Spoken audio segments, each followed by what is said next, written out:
आपल्याला माहिती आहे की निवडणुकीचा जोर चाललेला आहे आणि काही दिवसच राहिलेले आहेत. आणि प्रत्येक प्रभागातल्या निरीक्षकांशी आज आम्ही मीटिंग ठेवली. तर साधारणतः प्रचार कसा चालू आहे या संदर्भात आम्ही चर्चा केली. वहिनी, खरं तर एक वेगळं नातं दादांचं राहिलेलं आहे या शहरासोबत. दादा आता जेव्हा सभा घेतात तेव्हा सातत्यानं पोटतिडकीने सांगतायत की शहर वाचवायला हवंय.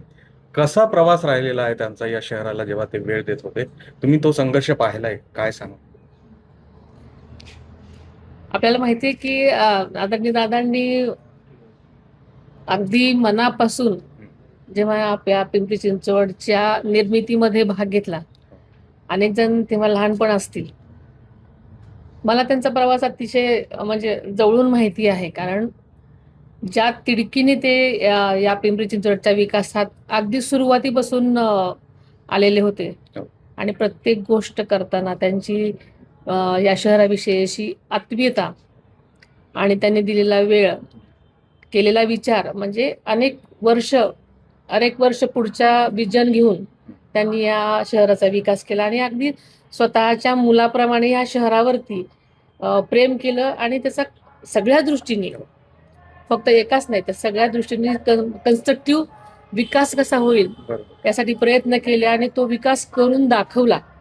आणि म्हणूनच 2011ला देशातला एक चांगल्या नगराचा बहुमान मिळाला. कधी खरं तर खेद व्यक्त पालकत्व केला त्यांनी? त्यांनी या ह्याचं घेतलेलं आहे, शहर- परंतु याच शहरामध्ये आज त्यांच्यावरती एक टीका होती आहे. तर ती टीका तुम्ही ऐकली असेल. काय वेदना किंवा काय खेद त्या निमित्तानं व्यक्त केली? खरं सांगायचं तर मोठं व्हायचं म्हटल्यानंतर टीका होतातच.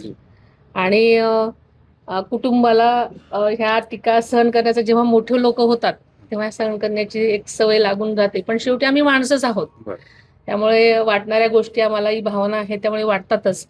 पण आदरणीय दादांनी या सगळ्यांच्या वरती मात करून नेहमीच विकासाला प्राधान्य दिलेलं आहे आणि त्या दृष्टीने आणि त्याच पावलावर पाऊल ठेवून आम्ही पुढे जाण्याचा प्रयत्न करत असतो सगळीकडे. काही टीका होणं आणि एकेरी उल्लेख करणं, ज्यांच्या तालमीत आपण तयार झालेलो आहोत त्यांच्यावरतीच असा एकेरी उल्लेख करणं, हे एक थोडंसं संतापजनक वाटतंय.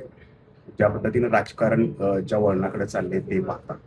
खरं सांगायचं तर आम्ही राष्ट्रवादी आदरणीय दादांच्या ज्या नेतृत्वाखाली आलेली आहे ती आम्ही फक्त विकासाचा मुद्दा घेऊन परत एकदा पिंपरी चिंचवड या शहराला नवं चैतन्य देण्याचा जो मागच्या काही वर्षामध्ये त्याचं जी काही अवस्था झालेली आहे हो. त्यासाठी आम्ही प्रयत्न करत आहोत आणि आम्ही त्याच मुद्द्यावरती आम्ही पुढे जाणार आहोत. त्यामुळे आम्ही बाकीच्या विषयांकडे जास्त लक्ष देत नाही. ही दोन्ही राष्ट्रवादी इथं एकत्र लढत आहेत, त्या अनुषंगाने काय भावना आहेत? कारण आपण पाहिलं होतं की 2.5 वर्षापूर्वी जे चित्र होतं ते आता बदलताना या ठिकाणी दिसत आहे आणि एकत्र येऊन आपल्याला लढतायत. माहिती आहे की सगळीकडेच आज महानगरपालिकांमध्ये वेगवेगळ्या प्रकारच्या सगळ्याकडे युती आघाड्या होत आहेत. त्याप्रमाणे इथे पण झालेले आहेत आणि बाकीच्या ज्या काही गोष्टी असतील त्या वरिष्ठ पातळीवर ठरतच असतील किंवा ठरतील. त्यामुळे मला असं वाटतं की ते दादा जास्त त्याचा आन्सर देतील. आज ताई आणि दादांना Thank you एकत्र so आज much. पाहिलं, त्या Thank you so त्या much. भावना काय आहेत? चला. ताई आणि दादांना एकत्र आज तुम्ही कुटुंब पाहिलं. म्हणून नेहमीच एकत्र आहोत. आम्ही सगळ्यांनीच हे बोलून दाखवले वारंवार, त्यामुळे चांगलंच वाटलं. नाही, Thank you. राजकारण म्हणून Thank you एकत्र so much. आल्याचं